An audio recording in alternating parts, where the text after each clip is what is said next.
all love it here. We'll split them a little bit. How are you feeling about talking? Yeah? Nervous? Charlotte. A little, but I'm not going to let it intimidate me. I'm going to do the best speech I've ever done. No, next to me. You're looking forward to this. Then me. A little nervous as well. Tim. Then me. Then I know I will. Then I'm quite impressed with my speech too. Charlotte Thomason. It'll be fine. Thank you. Yeah, ladies and gentlemen, give me great pleasure to introduce Charlotte to the stage.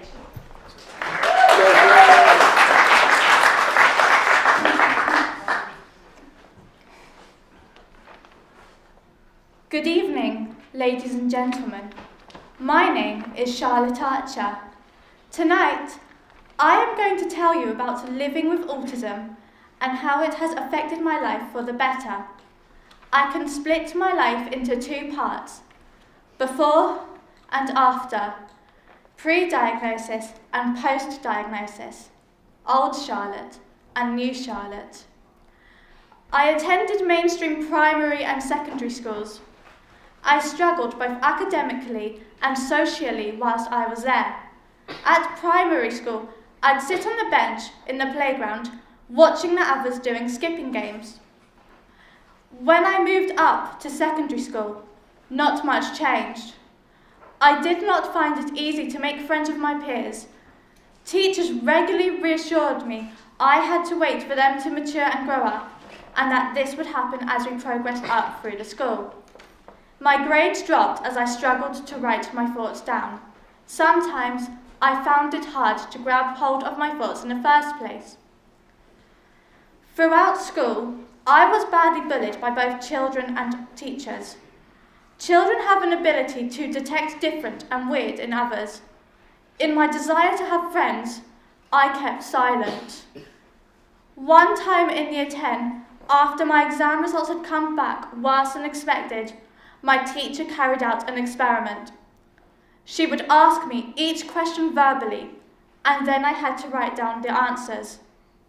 Verbally, I was saying A-grade answers. What I wrote down was equivalent to the D grade. I was lonely. I was miserable. I was full of anger and hate and loathing and a million other negative emotions. I was exhausted of it. I struggled with making and keeping friends. These unwritten social rules had passed me by.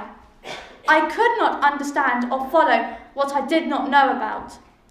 Instead of meeting up with friends, I was subject to mockery, made worse by the fact that I, desperately wanting to be accepted for once, would join in with the others laughing.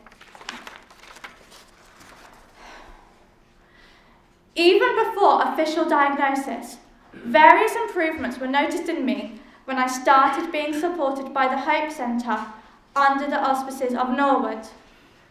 Following the instrumental enrichment course as set out by Professor Reuben Firestone and a weekly session of occupational therapy, my teachers at school commented on how I blossomed.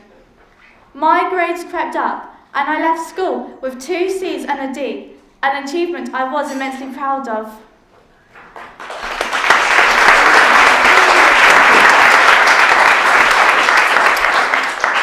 After Israel Tour, I started volunteering at Unity, which is a club for disabled children. This gave me a sense of purpose and got me out of the house meeting others.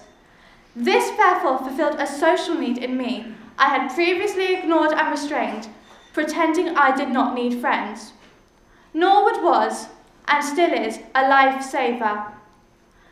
I was diagnosed with autism the January after I left school. I was 18, 19 in less than 3 months. How could no one have noticed? How could I have slipped through the cracks? Since my diagnosis, I have been supported by Langdon. If Norwood is a lifesaver, then Langdon is a life changer.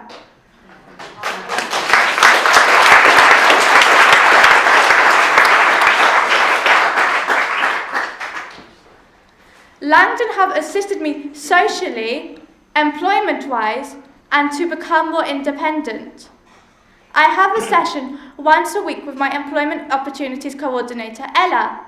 In these sessions, I can work through any problems which have arisen and come to a solution.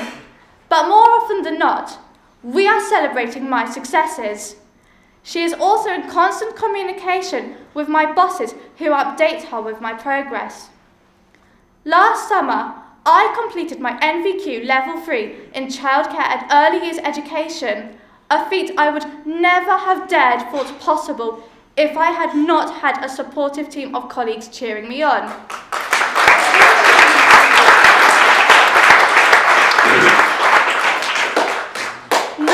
Not once has my autism meant being treated any differently to any other person. Langdon improved my social life ever since I first walked through the door of Brady Club. I've now moved on to the adult age group. Each month, a variety of activities is arranged where I can make friends with other people supported by Langdon. This then gave me the confidence to meet up with them outside of the organised activities, and before I knew it, I had a close group of friends.